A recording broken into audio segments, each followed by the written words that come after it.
Meu nome é Wendel Guiducci, eu sou jornalista, formado na Faculdade de Comunicação da Universidade Federal de Juiz de Fora. Sou jornalista, trabalho na Tribuna de Minas há 19 anos. Sou cantor na banda Marte Ataca há 18 anos. Estive professor durante 2 anos na Faculdade de Comunicação também e estou terminando meu doutorado na Faculdade de Letras da Universidade Federal de Juiz de Fora. Sou casado, tenho 2 filhas.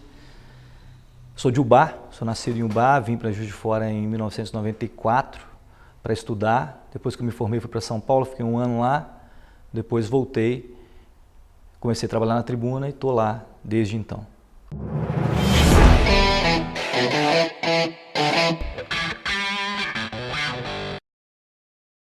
Quando eu decidi voltar para cá, foi a decisão que me fez trilhar o caminho que eu estou trilhando hoje. Isso foi uma coisa curiosa, porque assim, eu estava com vontade de voltar de São Paulo. Não tinha me adaptado à cidade e queria voltar, queria fazer outras coisas e eu não tinha tempo de fazer essas coisas lá. E quando eu volto para cobrir férias na Tribuna. Então eu liguei, eu tinha avisado para um amigo meu, Tairone Vale, ator, que trabalhava na Tribuna, era meu colega de turma na Facom. Ele estava trabalhando na Tribuna. E daí eu falei com ele, falei, Tairone, se pintar alguma coisa, me dá um toque que eu vou. E ele falou, me ligou uma semana depois e falou assim, tem uma vaga para cobrir férias, mas é um mês só, na editoria de política. Isso foi na quinta-feira. Na sexta-feira eu já fui trabalhar com a mochila nas costas já. Uma repórter saiu e aí abriu uma vaga, eles pediram minha contratação e desde então eu fiquei. Como eu vim no susto, eu fui morar com um amigo meu de Ubá, o Sandro Cadeado, que era um amigo de porta em Ubá, amigo de infância, e com quem eu já tinha banda em Ubá, tinha tido banda em Ubá na adolescência e tal. E um dia a gente estava tomando uma cerveja, ele morava na Vila Caruso, que fica ali na Batista de Oliveira, número 1000. E aí a gente tinha um botequim em frente, que era o bar do Marcelo, a gente ia tomar cerveja ali.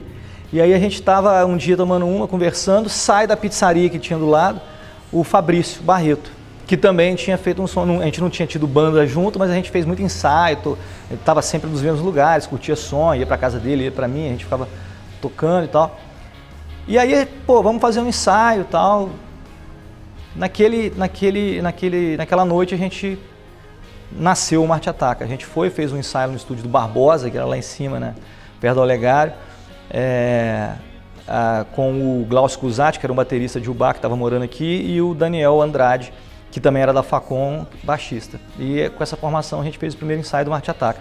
O Glaucio Cusatti voltou para Ubá naquele final de ano, e no começo de 2001 a gente chama o Ricardinho Coimbra, que também era da Facom também, baterista, e com essa formação a gente faz o nosso primeiro show. Daniel, Sandro, Fabrício, eu e o Ricardinho. A gente faz o primeiro show numa festa da Facom, que teve num sítio, que era até um sítio do Marcelo Cabelinho, que faz som hoje.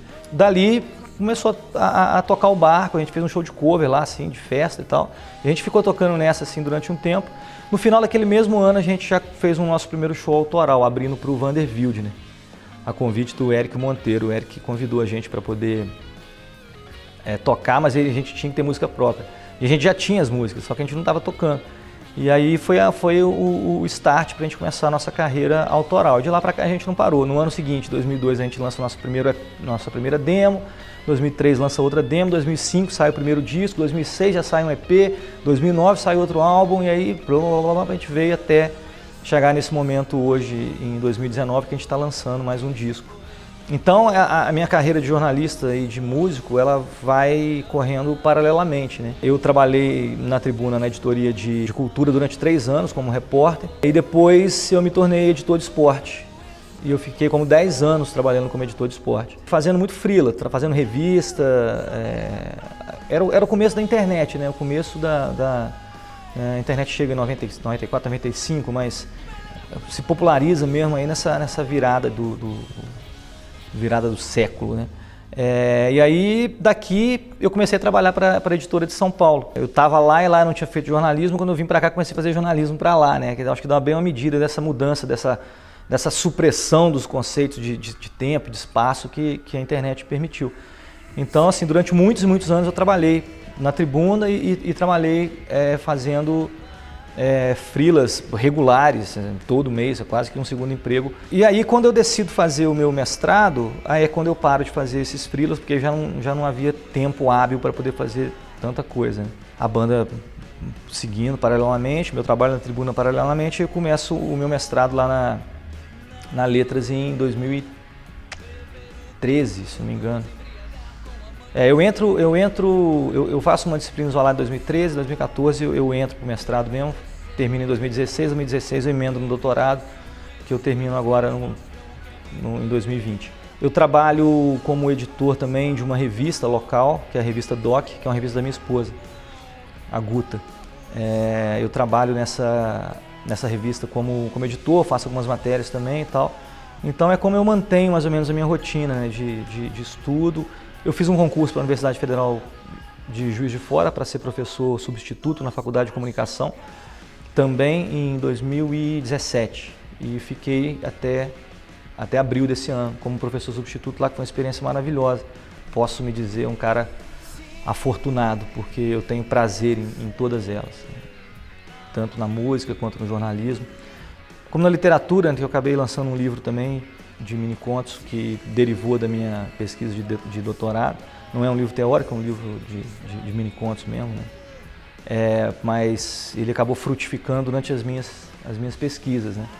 Eu mantenho uma conta no Instagram que se chama Instantextos e que eu faço essas mesmas experiências do mini-conto, mas limitado ali ao espaço da visualidade de um quadradinho do Instagram, né?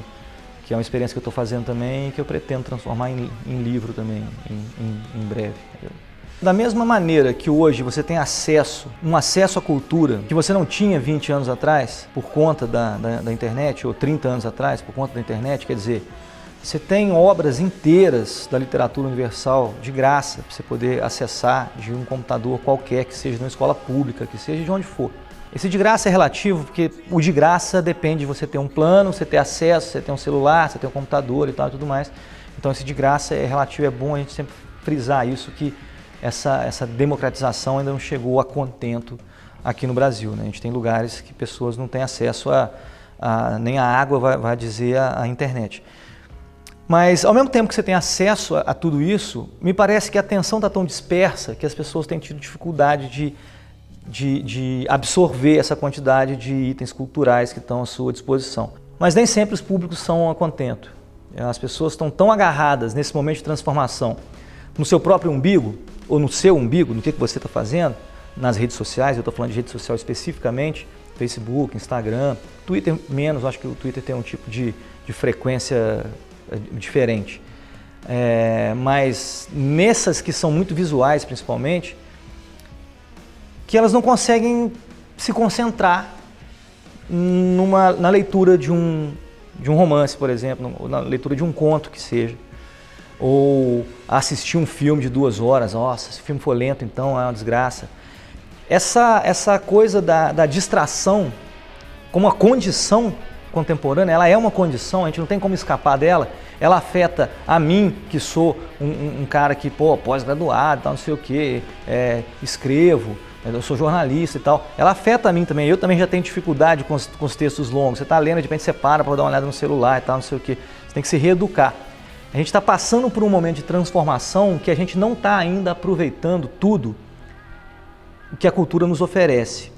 Uma das principais maneiras de educar as pessoas ou de enriquecê-las culturalmente é através desses dispositivos todos que estão na nossa mão. A questão agora é saber ler esses dispositivos, ou saber voltar a ter uma atenção profunda. Ou descobrir como é que vai ser, a gente não sabe, nos próximos anos, a absorção dessa cultura que está toda disponível da maneira fragmentada que ela está sendo, porque ela está sendo absorvida de alguma maneira. Eu não sei se de uma maneira boa, de uma maneira ruim, mas ela está. Só que a gente está numa fase que é uma fase de transformação, tudo está se movendo muito rápido. Eu não sei como é que isso vai virar.